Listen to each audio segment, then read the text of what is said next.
Hey, Forge fans, welcome wherever, however you may be watching and or listening. Anthony Urciuoli with you. Jessica Lisi is with us as well. And it's the match in review. Forge FC losing 1-0 at Winnipeg against Valour FC. It was an early goal, 20th minute goal for Valor, and then Forge held off the score sheet. There's been a bit of a power outage for Forge when it comes to scoring goals. Jess, I thought you said something interesting, and this game had pretty much everything, including a scuffle at the end with guys in headlocks and a lot of pushing. And we'll get deeper into that because we'll also hear from head coach and technical director Bobby Smyrniotis, as well as defender slash midfielder Alex Achinioti-Jönsson. But first, Jess, you said something interesting during the match. We were kind of chit chatting back and forth, and you said it just Forge isn't playing their game. It doesn't look like Forge. Yeah, it didn't seem like Forge is really themselves at all. They seem to be forcing the ball, a lot of long ball play, which is not their strong suit. They are very good, with the 1-2 passes, playing in triangles, and breaking down other teams' defense. Today seemed forced. Obviously, hats off to Valor. They were very good defensively. They were very organized, but yet still very aggressive. And it seemed that Forge was having a hard time with their decision making, and it resulted in them forcing a lot of balls over the top. Obviously, a fantastic front three that they do have, but they're not necessarily the personnel to play that ball over the top for those long runs. They're more so players that succeed when the ball is given to their feet or slightly in front of them. So I definitely just think it seemed a little forced today.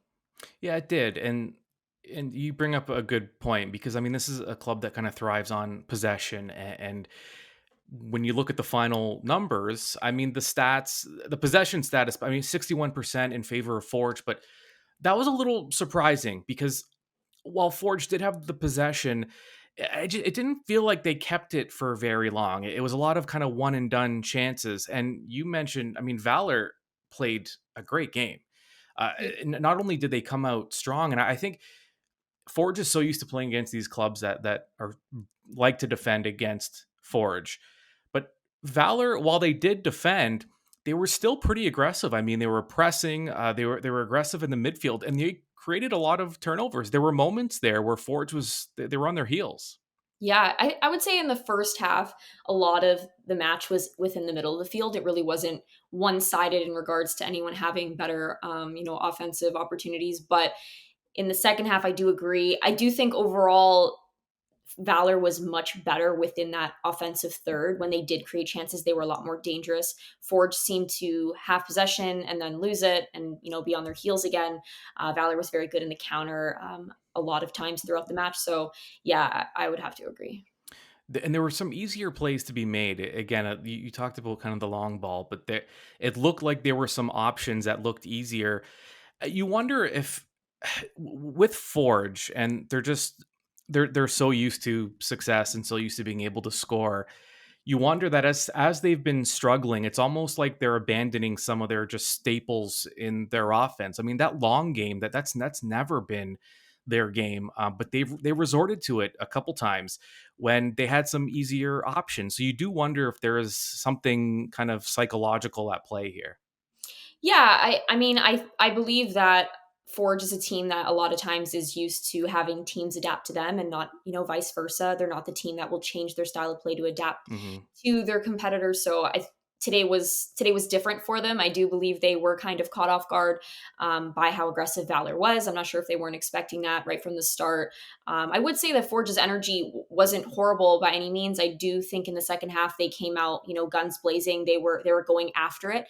It just really wasn't their day in regards to being very clean, especially within that offensive third. The movement up front was very, there wasn't a lot of mobility going on. I do say hats off to Borges. He did do a good job. He was very active.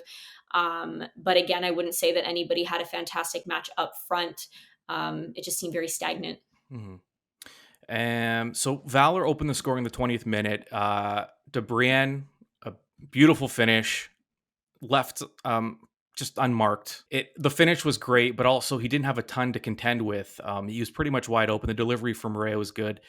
And once that first goal went in, Forge, they're winless in their last four, three losses in that span, and they've given up the first goal in each one of those. And that is it's their biggest concern going into matches, or the thing they're trying to avoid most, because they're already playing clubs that want to play a defensive style against them and frustrate them. And I mean, you know as well as anyone, it's so much easier to defend when you're playing with a lead.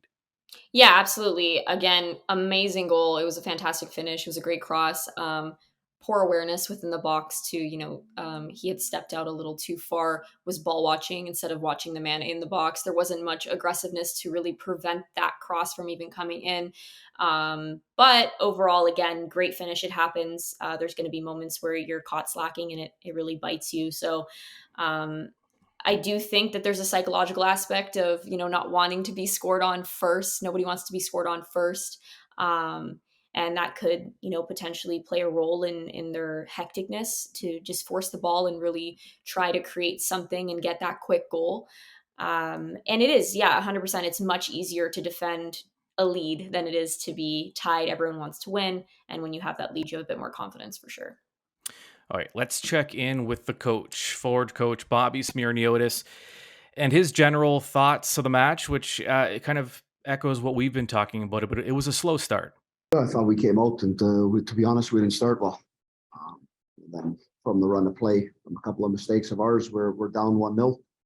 And now we've given some life to an opponent to defend a little bit deeper and do all that. But I thought our reaction was good in the last part of the second half. We created some very good opportunities. They've cleared one off the line there. And I thought, again, we started well in the second half. Somewhere we're missing that little bit of punch in the final third. To get into the spaces that were available, that we saw were available before the game. They were available in the game, and we just didn't take advantage of them.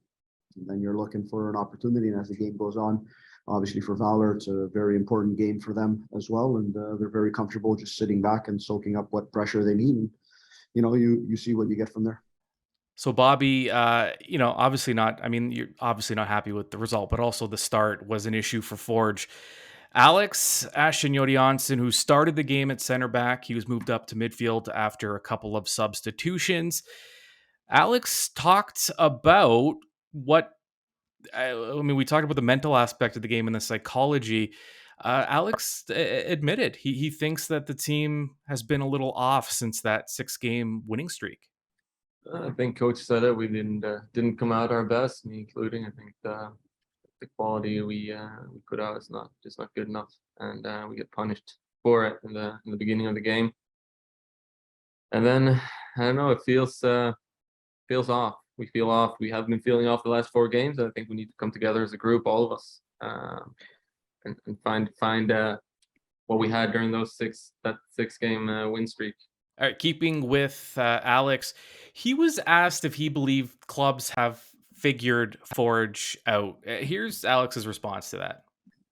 No, I don't think so. It would be like I think Coach touched upon it. It would be weird after 3.5 years. Just now they started to figure this out, because I think we've done the same things to teams now for 3.5 years and been very successful with it. I think the problems lie more in the individual and the quality of what we do rather than the tactical parts of it.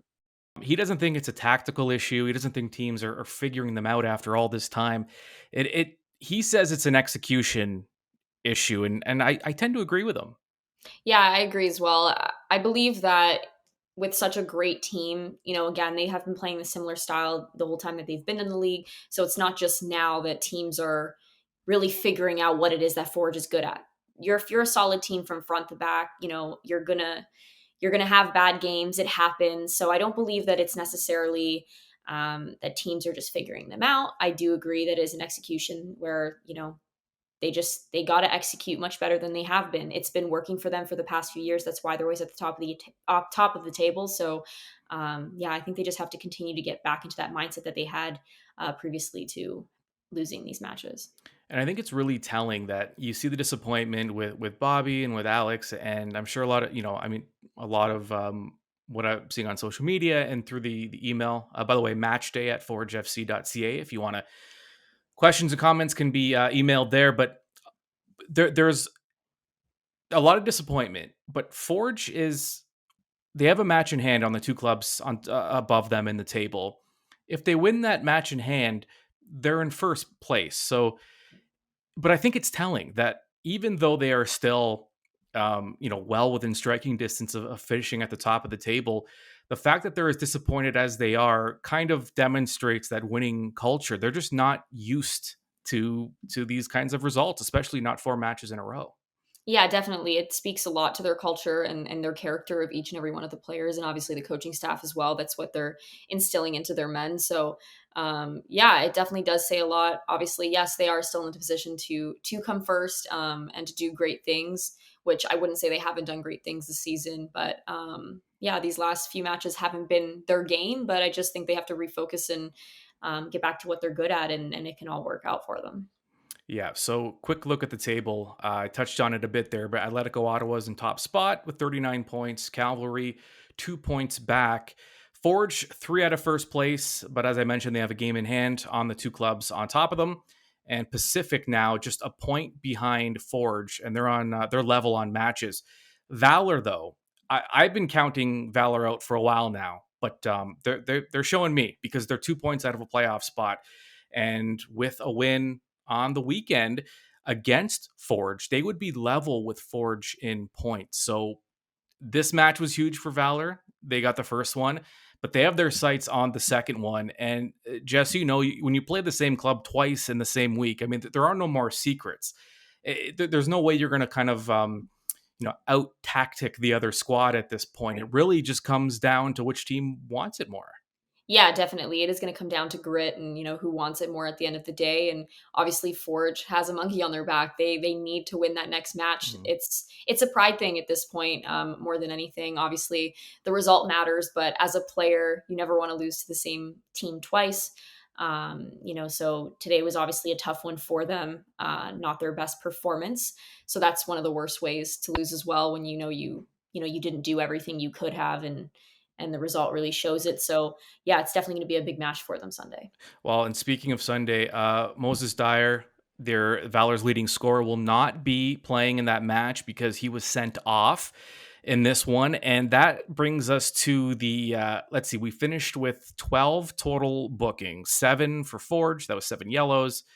Valor had 5, and they had Dyer sent off after he had 2 yellows. And a lot of it came from the end here. I mean, it came to the point, Tristan Henry, Forge's goalkeeper, who was always kind of in the middle of things. I mean, he was involved at the end. There was a scuffle. Dominic Samuel, Forge center back, was in a headlock at one point by John Baptiste, who somehow got out of that without a booking, which was confusing. Yeah. And yeah, it got kind of ugly, but it can also be kind of a nice thing. I wonder, when you're a team struggling, and Forge has been struggling, these little skirmishes where teammates are coming to each other's aid and they're defending each other, and that the passion shows. I wonder if that's, you don't want to poke a bear that's kind of sleeping, and Forge, by their standards, have been sleeping in the sense that they aren't getting the results they want.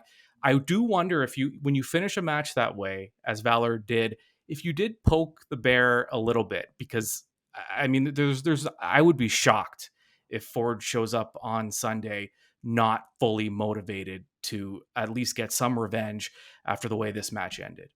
Yeah, definitely. It brings a different competitiveness. Obviously, you're always going to come to your teammate's defense, whether you're upset with their performance or not. They're your teammate, and you're going to go through those rocky phases of poor matches and poor performance.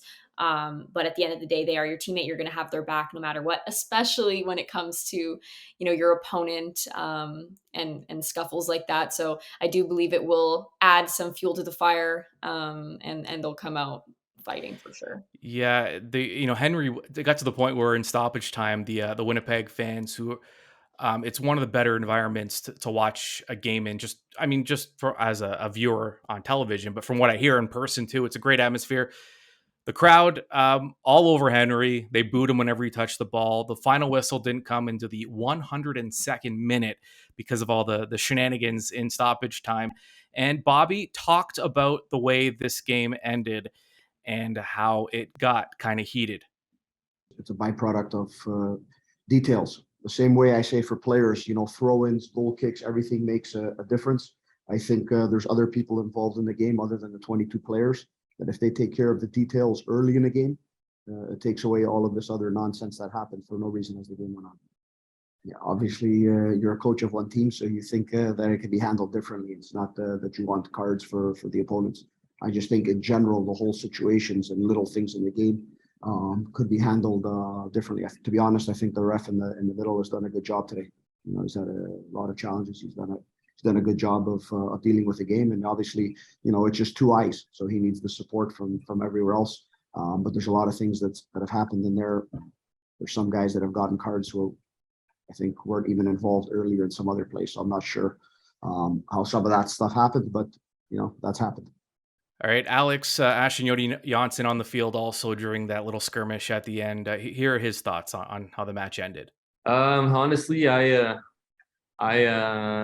went and won the ball there, so I had my back turned to everything that happened, and when I turned my back, all of the players started running down into the corner and got a bit of a scuffle, which happens. There's two teams that are playing important games, and there's been a lot throughout the game that could have been handled better during the game, maybe, because this wasn't a one-time occurrence. These little things that happened after the ball went away, you know, it happened during the entire game.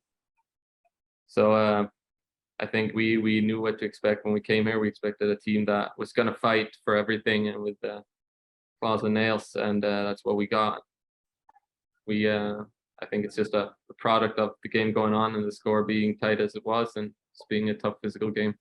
You know, Jess, one thing that we did talk about, Forge gave up that goal in the 20th minute, and that when you're playing against a club like Valour, it's never a great idea. A club that can defend the way they do, but Forge, it didn't seem like a lack of effort. The energy appeared to be there. Yeah, it definitely wasn't a lack of effort, especially in the second half. They did come out guns blazing. I know I had mentioned that earlier, but even after that goal, their initial reaction was not to, be deflated and really throw themselves off. They did keep coming. It just unfortunately was not their day. Things were not clicking, obviously in the final third, but even just passing wise, movement was a little off. They looked a little sluggish. But again, it wasn't a lack of effort. It didn't look like they didn't want it. Things just weren't coming together for them. All right, and a huge result for Valour. And on that side of things, Philip Dos Santos, the Valour head coach, spoke post-match as well. Look, I look at it as we wanted to take off where we left on the weekend, and there's moments in the season where you're looking at the 3 points, and we knew that against a good team like Forge, it was important to protect our goal very well. We knew the areas that they target, that they like to attack, and I think that we were able to play a very sound defensive game, and that allowed us to, obviously, when you get the goal at a time of the game where it was more, yes, they had the ball, but I still felt that we were still able to get a few breaks and get there and still stay on the ball a little bit more than we did in the second half. Well, the fourth official told us, or the referee told us when he brought both coaches together, that the recommendations or the info they have is that when there's a brawl, you need to show the yellows. There were two of them, so then you get exposed. I told Moses I'm disappointed at the fact that when you do have a yellow card, you need to have the ability to control your emotions and stay away from those type of situations. The truth is that we lose a player. I still have to look at the count of yellows, maybe more for Sunday, but the next guy in line is going to have to step in and do the job. All right, well, these two clubs will meet again on Sunday back in Winnipeg, 2:00 start time, Valour and Forge FC, with that playoff picture becoming even tighter.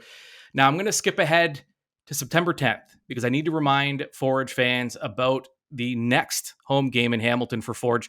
It's the September special Forge FC match plus bench beer sampling. Forge is playing Cavalry that match, so you know it'll be a good one. It's at 5:00 Saturday, September 10th. For $29.99, you get a gold level ticket and a bench beer sampling. And it's also $5 beers before kickoff. So there's plenty of beer to go around. And you get a gold level ticket as well. So $29.99, that is the deal. And it is available now at forgefc.ca. All right, so I will be there. Hope to see you there. Jessica Lisi, it's been a blast, as always, reviewing this match with Forge. It always is. And thank you for listening. We'll talk to you soon.